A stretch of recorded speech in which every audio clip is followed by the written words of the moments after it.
Metro संदेश news channel में आपका स्वागत है। हम आपको ले चलते हैं मिर्जापुर, जहां आज स्वच्छता के महत्व को समझाने के लिए एक बड़ा कदम उठाया गया है। सेवा पखवाड़ा के अंतर्गत आज मिर्जापुर में केंद्रीय राज्य मंत्री श्री अनुप्रिया पटेल ने शहीद उद्यान में शहीदों की प्रतिमाओं की सफाई करते हुए उन्हें नमन किया। इसके बाद उन्होंने GST रिफॉर्म के बारे में व्यापारियों को जानकारी दी और उनके साथ बैठक। इस महत्वपूर्ण कार्यक्रम में शामिल रहे विभिन्न पार्टियों के पदाधिकारी और कार्यकर्ता ने भी श्रमदान दिया। इसके साथ ही केंद्र सरकार ने 15 दिवसीय स्वच्छता ही सेवा अभियान का शुभारंभ किया है, जिसका समापन महात्मा गांधी जी के जन्म दिवस पर होगा। इस मुहिम में करोड़ों देशवासी ले रहे हैं बढ़ चढ़कर हिस्सा और बन रहे हैं स्वच्छता के जन आंदोलन का हिस्सा। देश दुनिया की अन्य खबरों के लिए मेट्रो संदेश न्यूज चैनल को सब्सक्राइब करें। दिखाएंगे सच, पहुंचेगी हर खबर आप तक।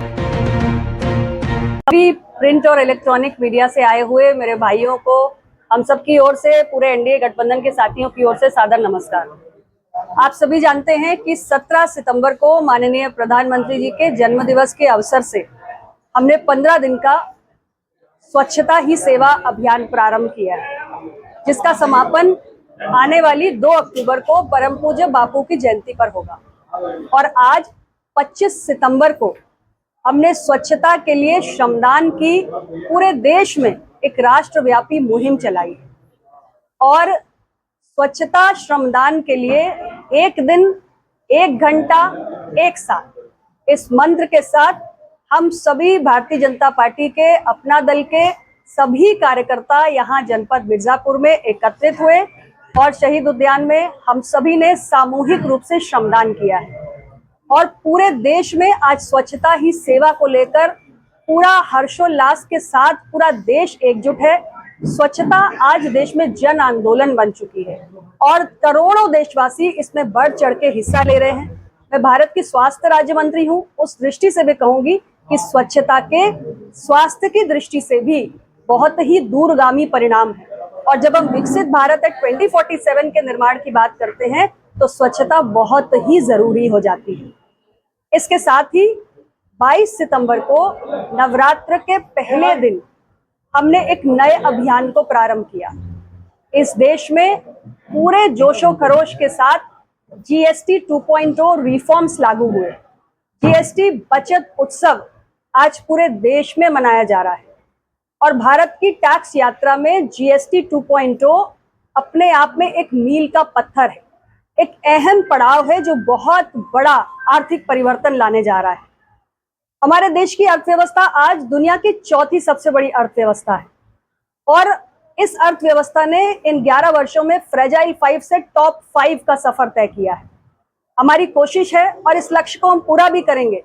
भारत दुनिया की 3री सबसे बड़ी अर्थशक्ति बनकर दिखाएगा 2027 तक। लेकिन इसके बावजूद भी अर्थव्यवस्था की इतनी ऊंची उड़ान आज जो पूरी दुनिया को दिखाई दे रही है, भारत की अर्थव्यवस्था फास्टेस्ट ग्रोइंग इकोनॉमी है, ये अंतरराष्ट्रीय एजेंसीज कह रही है। उसके बावजूद हमारे विपक्ष के नेता कहते हैं कि भारत की इकोनॉमी डेड इकोनॉमी।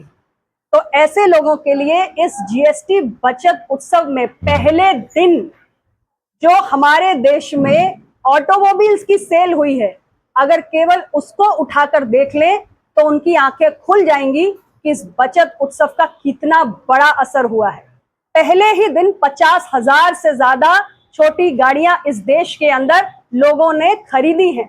इस GST बचत उत्सव का लाभ आज हर आम आदमी उठा रहा है। किसान हो, युवा हो, महिला हो, मध्यम वर्ग हो, उद्यमी हो, सभी लोग इसका लाभ उठा रहे हैं। और हम सभी ने GST 2.0 के लाभ को आम जनता तक पहुंचाने का निवेदन करने के लिए आज अपने मिर्जापुर जनपद के प्रमुख बाजारों में एक जनसंपर्क अभियान चलाकर, एक पदयात्रा करके हमारे जो तमाम छोटे छोटे व्यवसायी, दुकानदार यहाँ पर मौजूद हैं, उन सब के पास हम गए। हम किराना स्टोर्स पर गए, हम मेडिकल स्टोर्स पर गए, हम ग्रोसरी स्टोर्स पर गए। हर जगह जाकर हमने अपने व्यापारी भाइयों से ये निवेदन किया है कि GST बचत उत्सव देश में घोषणा की गई है और आम जनमानस को जो टैक्स की कटौती हुई है उसका लाभ अधिक से अधिक देशवासियों को मिले। GST का लाभ जब आम जनता तक पहुंचेगा, आम जनता की सेविंग्स होंगी, हमारी आर्थिक गतिविधियों को भी इससे बल मिलेगा। और जो हमने एक स्वदेशी का आंदोलन चलाया है, आत्मनिर्भर भारत की जो सोच हमारी है, उसको बल मिलेगा। जब भारत आत्मनिर्भर होगा तभी 2047 तक भारत विकसित भी बनेगा।